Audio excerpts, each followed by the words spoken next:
اور مقام تعجب یہ ہے کہ جب خدا نے مسلمان کو حج کے لیے بلایا تو تمام تر اعمال حج میں اللہ کا ذکر تو ہے لیکن جگہ جگہ یاد غیر ہے۔ جب طواف خانے خدا کرو تو گھر کس نے بنایا؟ ابراہیم نے بنایا۔ کہ طواف تب ہوگا جب ابراہیم کا گھر اس طواف کے اندر کیا ہو جائے؟ شامل ہو جائے۔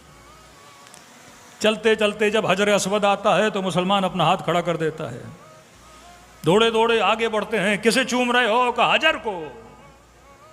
حجر کیا ہے؟ پتھر، کالے رنگ کا پتھر کا سفید تھا، امت کے اعمال کی وجہ سے کالا ہو گیا، اور دوڑے دوڑے اس پتھر کی طرف گئے چوم رہے ہیں۔ بھائی عبادت کس کی؟ اللہ کی۔ چوم کسے رہے ہو؟ غیر اللہ کو۔ پتھر اللہ تو نہیں ہے، غیر اللہ ہے۔ کہ طواف کامل ہوئے، اب چلو صحیح صفا و مروہ۔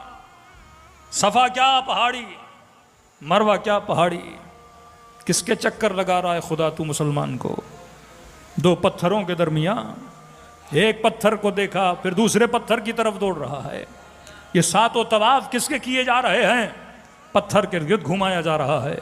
خدایا عبادت تیری تھی تو بٹھا کے اپنا ذکر کراتا کہ مسلمان طواف کرنے کے بعد تسبیح اٹھا لے اور 100 مرتبہ یا اللہ کہو، 1000 مرتبہ سبحان اللہ کہو، 1000 مرتبہ یا اللہ کہو، یا اللہ مدد کہو۔ لیکن کہا کہ نہیں، طواف پورا نہیں ہوتا جب تک طواف تب تک صحیح صفا و مروہ نہ کی جائے۔ صفا کیا پتھر، مروہ کیا پتھر۔ اے خدا تو اپنی عبادت میں کس کی یاد دلا رہا ہے؟ کہ دوڑ، اور جب سبز پٹیاں آ جائے تو تھوڑا تیز دوڑ۔ اے خدا تیز کیوں دوڑوں؟ کہ یہاں پہ ایک بی بی تھیں جو تیز دوڑی تھیں، ہاجرہ تھی جو تیز دوڑی تھیں۔ تو اللہ عبادت تیری، یاد ہاجرہ کی کیوں؟ تو اپنی عبادت میں غیر کو کیوں شریک کروا رہا ہے؟ عبادت اللہ کی ہے تو فکر اللہ کی طرف جانی چاہیے، نہ کہ بندہ اللہ کی عبادت کرے تو فکر کبھی ہاجرہ کی طرف، کبھی ابراہیم کی طرف، کبھی اسماعیل کی طرف۔ یہ تو سارے غیر اللہ ہیں، اللہ تو نہیں ہے۔ کہ نہیں، ایسے دوڑو جیسے ہاجرہ دوڑی تھی۔ ارے ہزاروں سال گزر گئے، ابھی تک یاد ہاجرہ کو زندہ کیوں رکھا جا رہا ہے؟ ہزاروں سال گزر گئے، ابھی تک یاد ابراہیم کو کیوں رکھا جا رہا ہے؟ تو حجر اسود بھی پتھر، صحیح صفا و مروہ بھی پتھر، جس گھر کا طواف کیا جا رہا ہے وہ بھی کیا ہے؟ پتھر ہے۔ کب جب یہ کر لیا تو آؤ رجم کی طرف، کنکریاں اٹھاؤ مارو، جسے اٹھایا وہ بھی پتھر، جسے مارا جا رہا ہے، جسے اٹھا رہے ہو وہ بھی پتھر۔ اللہم صلی علی محمد۔ اور جسے مار رہے ہو وہ بھی پتھر۔ یہ تو دونوں پتھر ہیں، کعبہ پتھر کا، صفا و مروہ پتھر کے، حجر و اسود پتھر کا، ابراہیم کا گھر پتھر کا۔ اب جسے کنکریاں ماری جا رہی ہیں وہ بھی پتھر، اور جس سے ماری جا رہی ہیں وہ بھی پتھر۔ اے خدا عبادت تیری ہے تو جگہ جگہ کبھی اسماعیل کی یاد دلا رہا ہے، کبھی شیطان کی یاد دلا رہا ہے۔ یہاں پہ بھٹکایا تھا، یہاں پہ ابراہیم نے اسے جھڑکا تھا، یہاں پہ اس سے دور کیا تھا۔ تو پتا چلا اللہ کی عبادت کمپلیٹ نہیں ہوتی جب تک ان کی یاد اس عبادت میں نہ ہو جنہوں نے خدا کی عبادت کرانا سکھائی ہے۔ یہ دین ہم تک پہنچا کس کے ذریعے سے؟ رسول کے ذریعے سے۔ تبھی کہا نماز کا تشہد پڑھو گے تو محمد کا نام لوگے، کیونکہ یہ نام نہیں تو عبادت نہیں ہے۔ تبھی ہم ذکر اہل بیت کرتے ہیں، کیونکہ آج دین پہنچا تو حسین کے صدقے میں۔ یہ دین کے ساتھ ناانصافی ہے کہ درود ابراہیمی پڑھو گے کہ ابراہیم پہ سلام ہو، ابراہیم کی اولاد پہ سلام ہو، محمد پہ سلام ہو اور محمد کی اولاد پہ سلام ہو، کیونکہ دین پہنچا ان کی یاد میں۔ تو عبادت خدا میں اگر یاد غیر خدا آ جائے تو یہ شرک نہیں ہے بلکہ عین عبادت ہے۔ عبادت کمپلیٹ ہی تبھی ہوتی ہے، تشہد نہیں جب تک محمد اور آل پہ صلوات نہ بھیجی جائے، محبت آل رسول نہ ہو تب تک عبادت نہیں ہوتی۔ تو یہ مجلس ہو، وہ جلوس ہو، وہ کسی کا مزار ہو، کوئی مزار کی عبادت نہیں کرتا، یہ اللہ کے منارے ہیں، جن کو یاد رکھا جاتا ہے، کیونکہ محمد یاد رہیں گے تو خدا کی یاد باقی رہے گی، حسین یاد رہیں گے تو دین خدا باقی رہے گا۔ یعنی کوئی اللہ کو یاد کرے لیکن جس نے اللہ کا کلمہ پڑھوانا سکھایا اسے یاد نہ کرے تو یہ دین کے ساتھ نا انصافی ہے۔ کہ سب سے پہلے ان شاعر کو یاد کرو۔ آؤ سورہ شمس پڑھو، اللہ کی آواز آتی ہے، ناقۃ اللہ سقیاہا فکذبوہ فعقروہ فدمدم علیہم ربہم بذنبہم فسواہا ولا یخاف عقباہا۔ اللہ کہتے ہیں انہیں نہیں پتا ان کے عمل کی عاقبت کتنی بری ہے۔ خدایا اتنا ڈرا رہے ہو، گناہ کیا کیا انہوں نے؟ کہا ناقۃ اللہ سقیاہا، ناقۃ اللہ سقیاہا، انہوں نے اللہ کی اونٹنی کو، ناقۃ اللہ، امام حسین کو کہتے ہیں یا سار اللہ، اے خون خدا، ناقۃ اللہ جناب سیدہ کا لقب ہے، کنیز خدا۔ جب میدان محشر میں بی بی آئیں گی تو خدا خود خطاب کرے گا، اے میری کنیز آج جو مانگنا ہے مانگو۔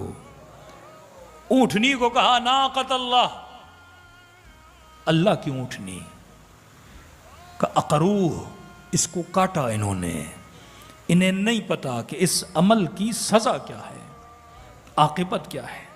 5 منٹ کے لیے مسلمان سوچے، قربانی کی عید آتی ہے، کتنی اونٹنیاں ذبح کرتے ہو، خدا جزا بھی دیتا ہے کہ یہ گوشت مجھ تک نہیں پہنچتا لیکن اس کا ثواب مجھ تک پہنچتا ہے۔ تو خدایا یہاں ہزاروں اونٹنیاں کٹ جائیں کوئی سزا نہیں، ایک اونٹنی کٹی، سورہ نازل کیا، آیتوں میں ذکر کیا کہ ان کو نہیں پتا انہوں نے کسے کاٹا ہے۔ کہاں یہ جو اونٹنیاں کٹتی ہیں عام ہیں، وہ جو اونٹنی تھی وہ اللہ کی نشانی تھی، معجزہ تھا۔ رسول نشانی خدا کا نام ہے، آل رسول اللہ کی نشانی کا نام ہے، رسول معجزے پروردگار عالم ہے۔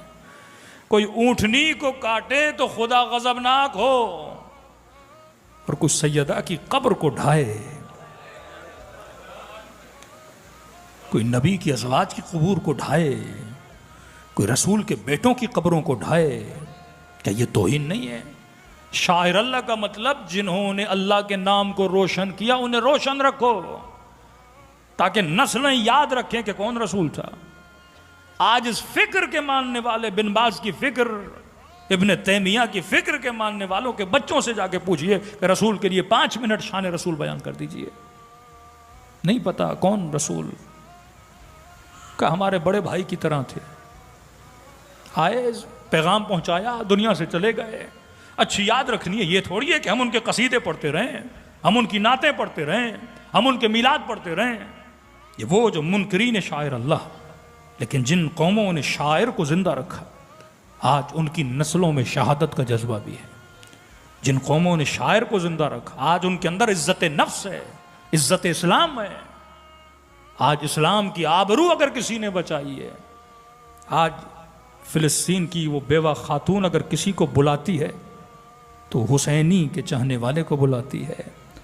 آج مظلوم اگر کسی سے امید رکھتا ہے، علی ابن ابی طالب کے چاہنے والوں سے امید رکھتا ہے۔ ایک ایسا دین جس نے نئی نسل کو اسلام سے بیزار کر دیا۔ آج نسلیں دین گریز بن رہی ہیں میرے عزیز، آج امت دیکھیے دین سے بھاگ رہی ہیں۔